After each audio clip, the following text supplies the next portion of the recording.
we like our players being at 72 and 73 beats per minute, where a lot of the best strokes in the world are. Square. If I were to get low hands, that's where the putter starts to really start swinging.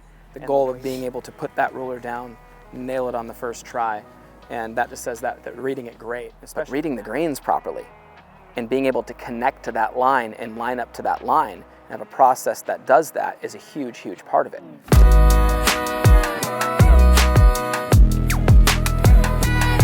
What I look for is I'm all about the setup, okay? I don't care what the putter's doing until I look at the setup. And a lot of times, you're gonna look at the putter and see it moving in a direction, and it's as a result of the setup. Shoulders not being aligned, weight distribution not being correct, ball position not being correct. So what I do with our players is I'm always looking to see their eye line. Does it fall over the golf ball or just on the inside edge? Do their hands fall directly underneath their shoulders? Are their shoulders square? Okay, he's doing pretty good. He's hitting a lot of my checkpoints, which is why he's rolling it end over end right now. I mean, those are really good strokes right there, bud. What I love about our aids, right? So this little prototype of our putting plate. They come in black, but the one thing about it is, like, put the camera right over the top of that, Kev. He's able to see what exactly square is. He's matching the lines there, okay? So he can get his face and get everything lined up perfectly. We can challenge him a little bit and put some tees in the front too and make a gateway for the ball, but he's already knifing through the middle of that.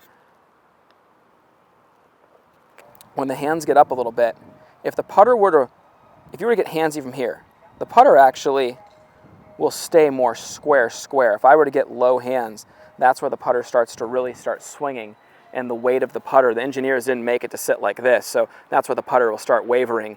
Okay, so getting those hands up, you'll see a lot of historically the best putters in the world definitely don't have the toe way off the ground. If anything, it's slightly off the ground, but some of them even have the middle of the putter, even this part just a little bit towards the toe on the ground a little more, like a Steve Stricker or a Zach Johnson, right? Just to get the hands a little higher, really stabilizes the face.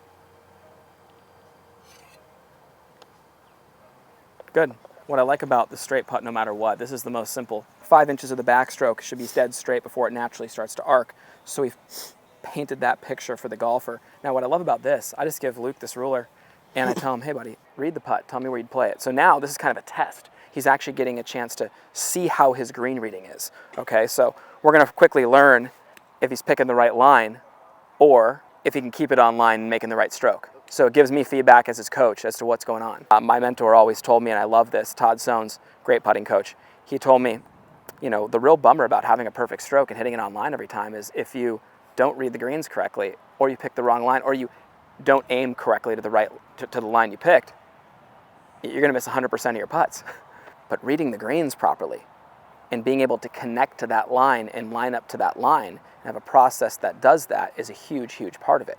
And that's what we train our players to have, is how to connect to that line, how to get into that line, and even how to read greens better, because there are techniques to that. Where are you playing this approximately? I'm playing it just outside the left edge. Like just outside the left edge? Here. Yeah. Okay.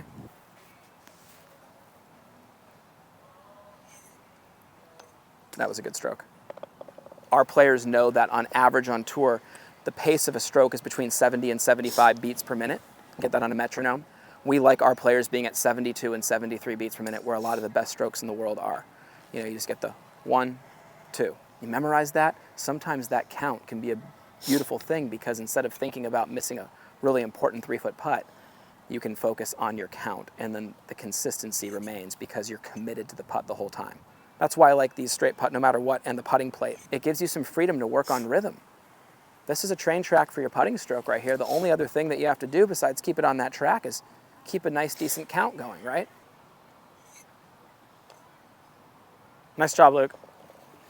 So what I'll do with these guys is I'll send them around the hole a couple times, putting the ruler down with the goal of not having to readjust it. The goal of being able to put that ruler down, nail it on the first try, and that just says that reading it great, especially if it matches a nice speed like he's doing right now. He put this one down perfectly. Yeah, he's rolling it great. Those are perfect. All right, let's do one more, okay? Okay. One more, and then we'll do a little bit on our own without the ruler.